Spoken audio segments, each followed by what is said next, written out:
Ndeye Mariam Ndiaye. Mesdames et messieurs, bonjour. Le M23 est convaincu que le président Macky Sall et sa majorité parlementaire sont les principaux responsables de la crise qui sévit actuellement à l'Assemblée nationale. Dans le quotidien, nos confrères écrivent que Mamadou Mbodj et ses camarades ont notamment accusé le régime en place de n'avoir pas su faire montre d'un sens de dépassement ni se hisser à la hauteur des attentes citoyennes post-23 juin 2011. Et à leur avis, le groupe de la majorité a tout simplement perpétué l'artifice de la majorité mécanique en accordant le primat à la tradition parlementaire sur une interprétation républicaine du règlement intérieur de l'Assemblée nationale. Donc, retenons avec nos confrères du journal Le Sud Quotidien que pour le M23, cette situation calamiteuse est le résultat du grand retard dans la mise en œuvre des réformes institutionnelles dans la gouvernance parlementaire. Dans le journal La Tribune, nos confrères sont d'avis que le M23 vole au secours de l'opposition. Le mouvement a vivement dénoncé la situation actuelle à l'Assemblée nationale et ses membres, sans porter de gants, ont demandé le rétablissement rapide de l'ordre, à défaut de quoi il faut aller vers sa dissolution. Et justement, à ce propos, dans le journal Grand Place, nos confrères nous indiquent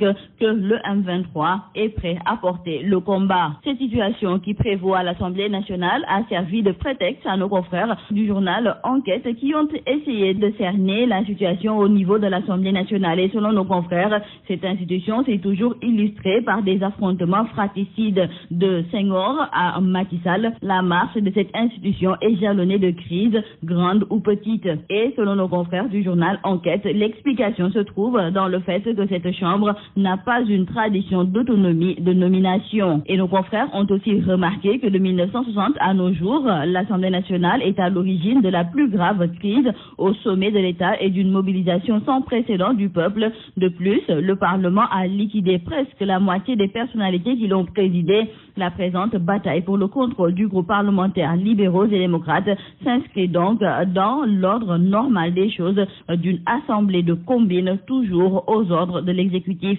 L'affaire Sounéor s'est invitée hier au Conseil des ministres. Nos confrères du journal Réumi Quotidien nous indiquent qu'hier, le chef de l'État Macky Sall a demandé au gouvernement de finaliser dans les meilleurs délais la procédure de séparation à l'amiable engagée avec l'actionnaire majoritaire de la Sounéor. Mais aussi, le chef de l'État a proposé un schéma efficace de privatisation de cette société qui prend en compte les intérêts des travailleurs, des industriels et de l'État. Les quotidiens Direct Info et L'Observateur nous proposent aujourd'hui des bonnes feuilles du livre de Alioune Fall intitulé Macky Sall contre vents et marées. Et nos confrères nous expliquent que dans ce livre à forte connotation biographique qui retrace avec force détail la trajectoire de l'actuel chef de l'État du Sénégal, l'auteur, témoin privilégié de la vie de l'homme politique de Macky Sall, nous replonge dans les années de braise de celui qui préside aujourd'hui aux destinées des Sénégalais, un livre qui contient des anecdotes croustillantes. On s'achemine vers un blocage de la CREI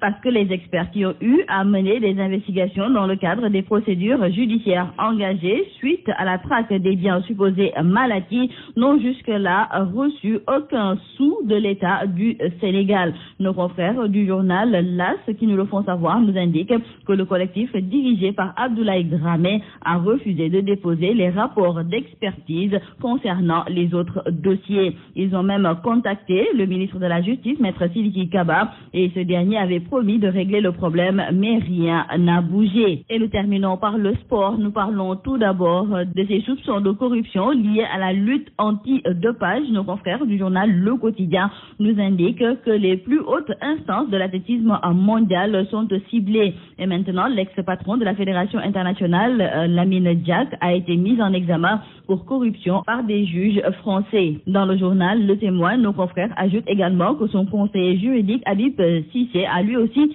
été mis en examen à Paris ce mercredi. Lamine Diack est accusé de corruption passive et de blanchiment aggravé. Le Sénégalais aurait touché de l'argent de la part de la Fédération d'athlétisme russe. Et dans le quotidien du monde sportif, jour de sport, la famille de Lamine Diack réagit. Selon ses proches, c'est un nouvel épisode du feuilleton de l'acharnement contre lui. C'est Cet acharnement a commencé il y a plus de 11 mois suite aux révélations d'un documentaire d'une télévision allemande qui n'a jamais apporté de preuves. Et après plus de 16 mois d'enquête de la commission d'éthique de l'I2AF dirigée par l'avocat anglais Michael Beloff n'ont encore rien donné de concret. Et sa famille s'est étonnée qu'à quelques semaines de rendre son verdict qu'on transfère le dossier sur le plan judiciaire par l'entremise d'une procédure engagée par l'enquête indépendante de l'Agence mondiale antidopage. Également dans le journal Le Sud Quotidien, Abdoulaye Thiam qui signe le commentaire du jour trouve que cette situation est inacceptable et notre confrère espère que les autorités étatiques ne manqueront pas de réagir et de soutenir